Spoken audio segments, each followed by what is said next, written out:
was the colonial governor George Arthur. Now, the governor of Tasmania is an evangelical. He knows Wilberforce, and he is aware that his future and his reputation depends on how he deals with this problem above all else. Now, he's already been warned in the late 1820s by the British government that the rapidly declining numbers suggests that these people might be exterminated. And were this to happen, it would be an indelible stain on the reputation of the British Empire, but by implication it would be disastrous for his career.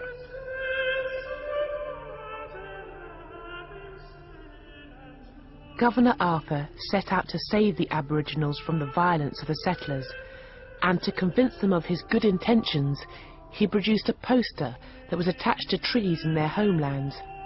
It showed a fantasy of interracial unity. The poster spoke of British justice, promising equality before the law. The white killer of an Aboriginal would be hanged. If an Aboriginal killed a settler, he would be hanged. The poster also propagated the lie that the British wanted to integrate with the Aboriginals. It was both a fiction and a complete failure, because out in the bush, the killings on both sides continued. And in 1830, Governor Arthur embarked upon a new policy. He ordered the army to sweep across the area of European settlement in an attempt to capture the remaining Aboriginals. He offered a bounty for every Aboriginal taken alive, but the operation was a complete failure. Only 2 were captured, an old man and a young boy.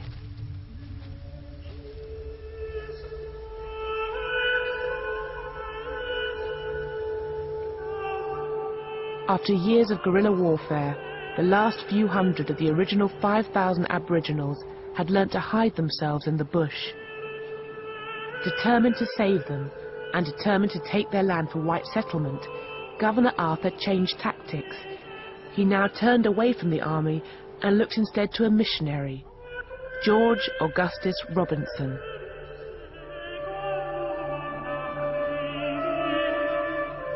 He was the leader of a band of Aboriginal converts and was now hired to go into the bush and bring in the remaining Aboriginals.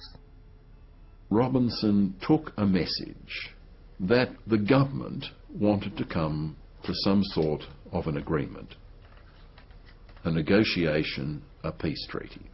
And that is, I believe, undoubtedly the way the Aborigines saw it.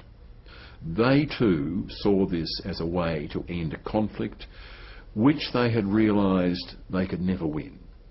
They could never get rid of the Europeans.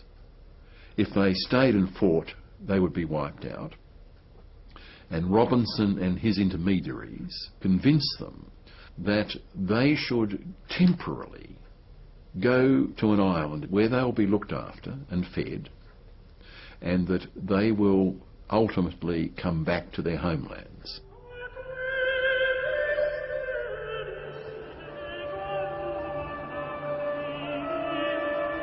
The island was called Flinders Island, and 300 Tasmanian Aboriginals who had been collected by Robinson were transported here.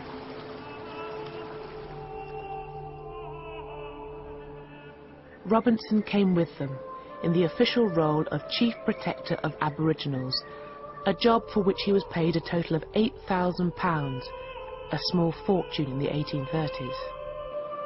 A settlement was constructed for them, complete with houses, farmland and a chapel. Robinson called it Point Civilization, and a local artist was brought in to paint the portraits of the last of the Tasmanians. Ginny had been captured by Robinson following the near annihilation of her people by the settlers. Wuradi had been a chief until his community had been wiped out by a European virus. Another local leader, Manalagena, had been lured to Flinders Island with the promise that the convicts who had attacked his people would be brought to justice.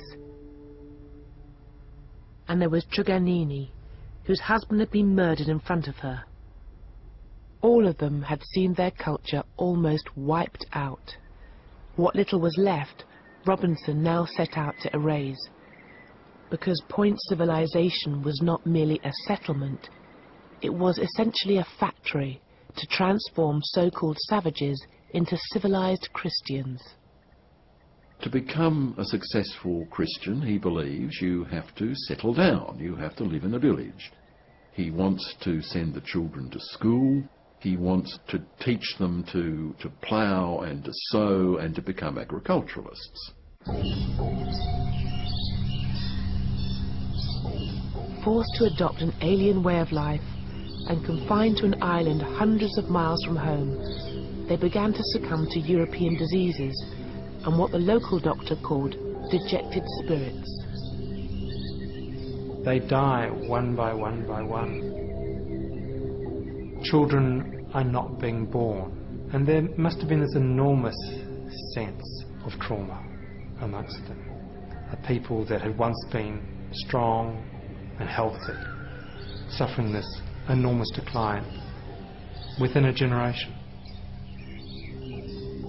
George Robinson, the supposed saviour of the Aboriginals, was reduced to sketching out his plan for their future graves. Frequently he cries with the mourners, he weeps himself, he's so moved by their fate. But ultimately he says, well, it is better that they die here having learnt the message of the Gospels rather than be killed in the bush by the settlers. He finds a way to ease his own conscience so that Robinson's own beliefs, you see, protect him against a full accounting of what he was partly responsible for.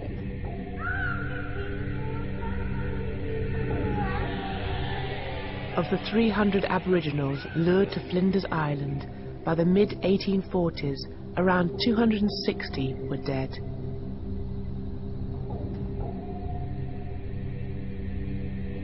Ginny, Manalagena and Wiradi had all succumbed.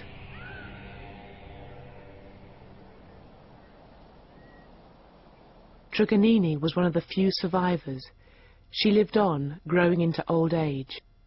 When she finally died in 1876, she was regarded by some as being the last full-blooded Tasmanian. A people whose story could be traced back 10,000 years had, within the span of a single lifetime, been almost exterminated.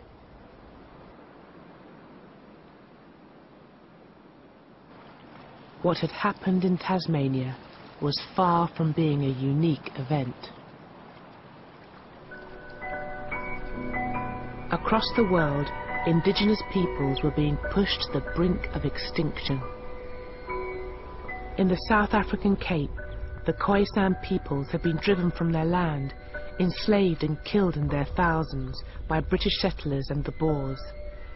The same forces had also attacked the ancient San Bushmen of the Kalahari, hunting them down as if they were animals.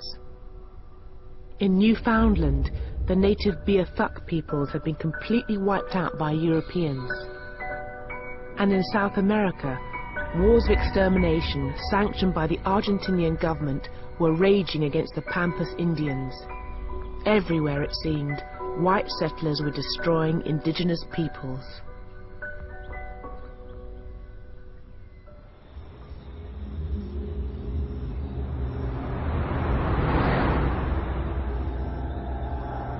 And in these very same years, the old racism that had been born in the age of slavery began to re-emerge.